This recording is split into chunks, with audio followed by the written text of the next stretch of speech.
అంటే నేను తెలుగులో ఎందుకు చెప్పమన్నానంటే ఇక్కడ ఉన్న బలిజ కమ్యూనిటీ, తమిళనాడులో ఉన్న బలిజ కమ్యూనిటీ తిరునల్వేలి మరి మనం లాస్ట్ కన్యాకుమారికి వెళ్ళినా వాళ్ళ మాతృభాష తెలుగే. బాగా తమిళనాడులో 30% పైన పీపుల్కి తెలుగు వచ్చు, బాగా తెలుగు మాట్లాడతారు. అనేక మంది వర్గాలు ఇక్కడ తెలుగు ఇష్టంగా మాట్లాడే వాళ్ళు ఉన్నారు ఈ ప్రాంతాల్లో.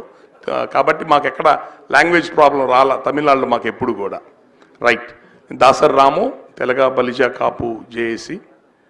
మొదటి నుంచి కూడా నేను ప్రజారాజ్య పార్టీలో చిరంజీవి గారితో కూడా పనిచేశాం విస్తృతంగా. ఆయన టూర్ కమిటీ మెంబర్ని, స్టేట్ సెక్రటరీని, ఆయన తిరుపతి ఎమ్మెల్యేగా ఉంటే ఇన్ఛార్జిని. దేనికి పనిచేశామంటే భారతదేశం మొత్తం కూడా ఈ రోజున బీసీఎస్సీ కమ్యూనిటీస్ రూల్ చేస్తున్నాయి అన్ని చోట్ల కూడా. అంటే డెమోక్రసీ అంటే మెజారిటీ పీపుల్, మెజారిటీ రూల్స్. ఎవరు మెజారిటీ ఉంటారో వాళ్ళని గౌరవించాలా, వాళ్ళ హక్కులు పరిరక్షించబడాలా.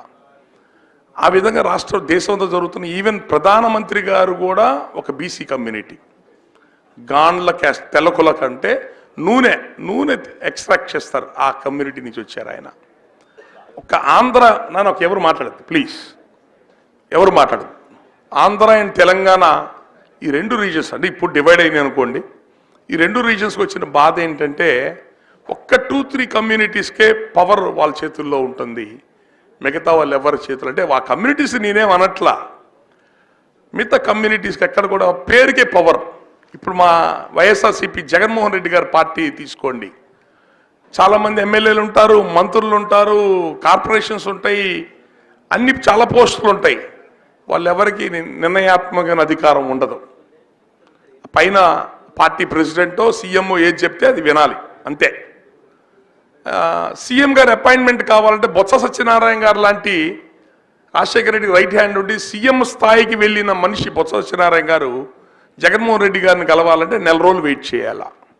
వారి దయా దాక్షిణ్యం అంటే కుటుంబాల పార్టీలు, లోకల్ పార్టీ, కుటుంబ పార్టీలకి ఎట్లా ఉంటుందంటే ఇంకా వాళ్ళ ఇష్టం, వాళ్ళు చెప్పింది మనం వింటాం, వాళ్ళు చెప్పింది నిర్ణయం, వాళ్ళు చెప్పింది రూల్. ఇది కరెక్ట్ విధానం కాదు. డెమోక్రసీలో ఇది కరెక్ట్ కాదు. అన్ని పేద వర్గాలకు అధికారం అందాలా. ఇప్పుడు తమిళనాడులో ఇప్పుడు సంక్షేమ పథకాలు చాలా దేశంలో చాలా చోట్ల చూస్తున్నాం. తమిళనాడులో 50-60 సంవత్సరాల ముందే కామరాజు నాయుడు కానీ చాలామంది పెద్దలు స్కూల్స్లో భోజనం పెట్టడం, మధ్యాహ్న భోజనం, ఇవన్నీ ఇక్కడ పథకాలు వచ్చినాయి తమిళనాడులో. ఎందువలన వచ్చినాయి? పేద వర్గాలు ముఖ్యమంత్రులు అవ్వటం వలన వాళ్ళకి ఆ కష్టాలు బాధలు తెలుసు కాబట్టి వాళ్ళు ప్రజలకి చేయగలిగారు.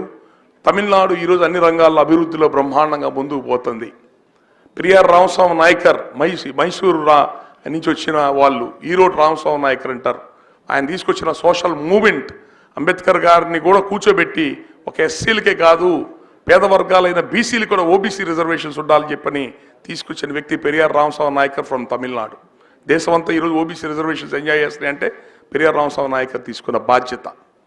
కాబట్టి మెజారిటీ భారతదేశంలో పేదవాళ్ళు ఎక్కువ, అట్టడుగు పేద వర్గాలు ఎక్కువ, వీళ్ళకి అధికారం అందాలి. కానీ ఆ రెండు రాష్ట్రాల్లో అందట్లా. మన ఉమ్మడి రాష్ట్రం ఉన్నప్పుడు చిరంజీవి గారు ఒక బలమైన ప్రయత్నం చేశారు, సామాజిక న్యాయం. అప్పుడు దాకా పదం తెలియదు ఎవరికి. జ్యోతిరావు పూలే ఎవరికి తెలియదు ఆంధ్రప్రదేశ్లో. ఆయన చిరంజీవి గారు ఆయన తీసుకొచ్చారు సమాజంలోకి, జ్యోతిరావు పూలే గారిని. పేద వర్గాలకి ఉత్తరప్రదేశ్, బీహార్ లాంటి రాష్ట్రాలు బీసీలు పరిపాలన చేసే రాష్ట్రాల్లో కూడా 100 టికెట్లు బీసీలకు ఇవ్వాల, చిరంజీవి గారు ఇచ్చారు. 110 స్థానాలు ఇచ్చారు ఆయన. అట్లా ఒక బలమైన ప్రయత్నం. అదే రాజశేఖర రెడ్డి గారు ఏం చేశారు? 85 మంది రెడ్లకు ఇచ్చారు. ఇదేంటంటే ఒక కమ్యూనిటీకి 85 సీట్లు ఇవ్వడం ఏంటంటే అంటే గెలుపు గుర్రాలు అన్నాడు.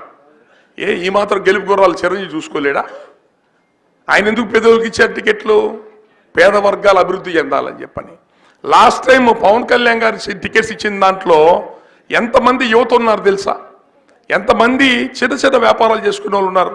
ఒక ప్రయత్నం చేశాడు. ఈవెన్ ఆయన నిలబడ్డ 2 నియోజకవర్గాల్లో కూడా రూపాయి డబ్బులు ఖర్చు పెట్టాల. రూపాయి డబ్బులు ఖర్చు పెట్టకుండా 60,000 ఓట్లు తెచ్చుకున్నాడు.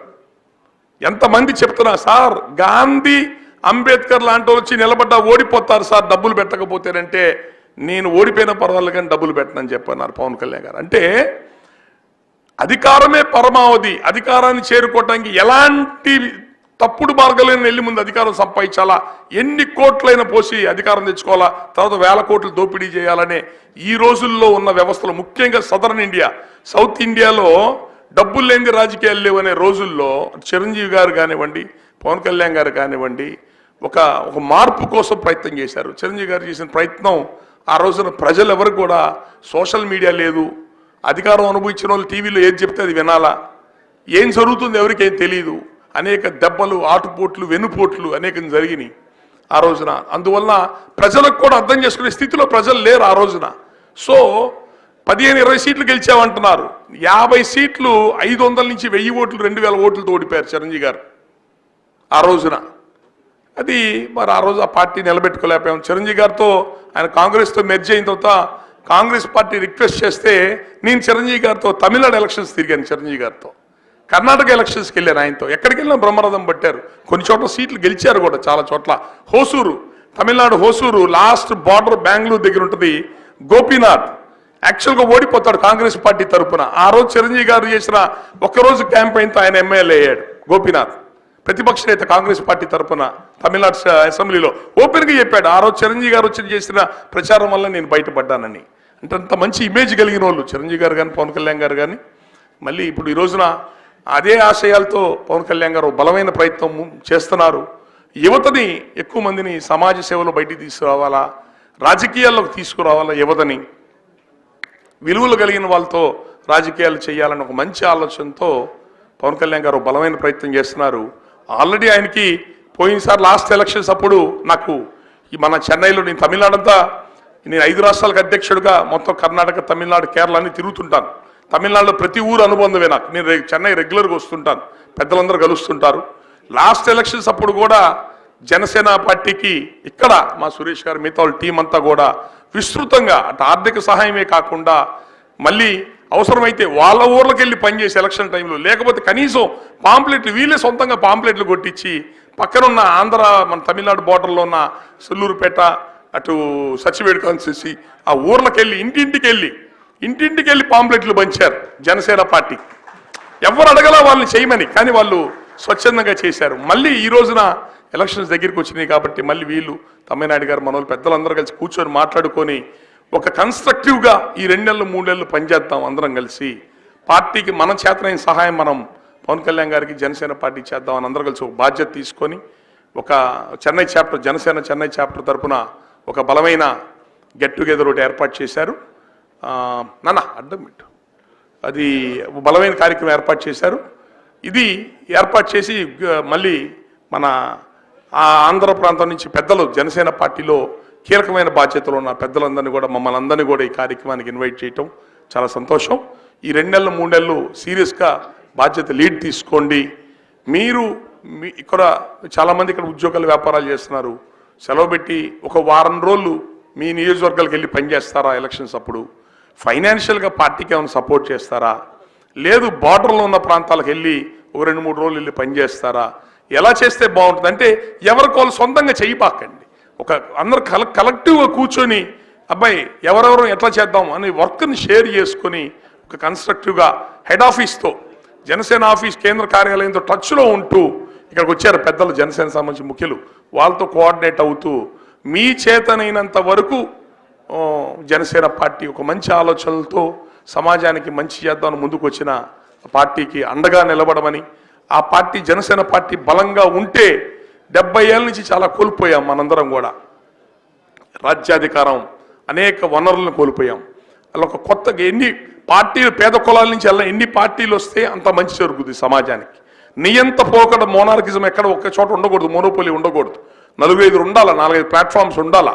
ఉంటేనే మనం సమాజంలో మార్పు తీసుకురాగలుగుతాం. కాబట్టి ఆ పార్టీ బతుకుతే మనం భవిష్యత్తు, మన ముందు తరాల భవిష్యత్తు బాగుంటుంది. కాబట్టి అందరూ అండగా ఉండమని కోరుతున్నాను. ఈ మధ్య 2 రోజుల నుంచి టికెట్స్ పంచుకున్న దాంట్లో టీడీపీ అని జనసేన పార్టీ టికెట్లు పంచుకున్న దాంట్లో జనసేన పార్టీ చాలా కేడర్ అసంతృప్తితో ఉన్నారు. నిజమే, అది వాస్తవం. ఇదేంటండి ఇంత కష్టపడ్డాం, ఇంత చేశాం. ఈరోజు నిజంగా జగన్మోహన్ రెడ్డి మీద, అతని దౌర్జన్యాల మీద పోరాటం చేసింది జనసేన కదా. లోకల్ బాడీ ఎలక్షన్స్లో టీడీపీ పార్టీ 40 ఏళ్ళ అధికారం అనిపించి టీడీపీ బాయ్కాట్ చేస్తే జనసేన కదా పోటీ చేసి నిలబడి కలబడింది. టికెట్ల దగ్గరికి వచ్చేటప్పటికి ఏంటి ఇట్లా చేస్తున్నారేంటి అని చెప్పని చాలామంది ఆవేదన ఉంది. ఆయన పవన్ కళ్యాణ్ గారికి ఆయనకు ఒక అవగాహన ఉంది ఎట్లా చేయాలో ఏం చేయాలని చెప్పని.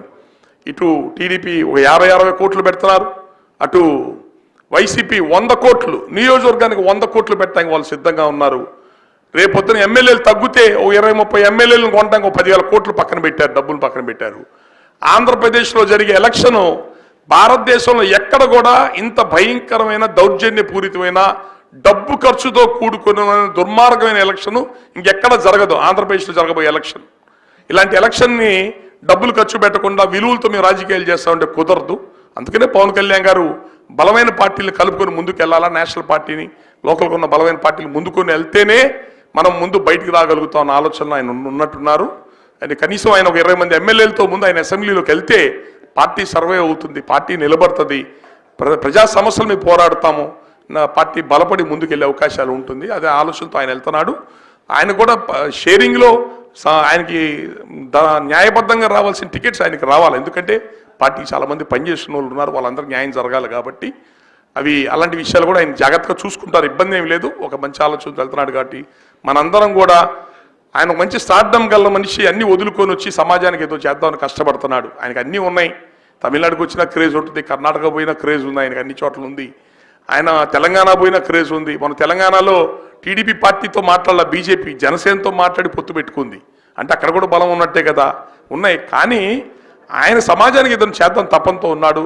ఓ మంచి విలువలు కలిగిన వ్యక్తి బయటకు వచ్చాడు కాబట్టి అతనికి మనందరం కూడా అండగా ఉండి దాన్ని ముందుకు తీసుకెళ్లాలని చెప్పని కోరుకుంటున్నాను. ఆయన రేపొద్దున ఆయన పవన్ కళ్యాణ్ గారు జనసేన పార్టీ నిలబడే నియోజకవర్గాలు, వాళ్ళు పోటీ చేసే నియోజకవర్గాలు ఏవైతే ఉన్నాయో ఆ నియోజకవర్గాలు, అంటే ఉదాహరణ చెప్తున్నా, జనసేన పార్టీ 25 నియోజకవర్గాలు నిలబడితే 25లో 23 గెలిపించి అసెంబ్లీ పంపించాలా. అది మన దమ్ము. అది మనం సీరియస్గా తీసుకొని ఆయన్ని ఆయన పార్టీని మనందరం కూడా బతికించుకోవాలని చెప్పి కోరుకుంటున్నాను.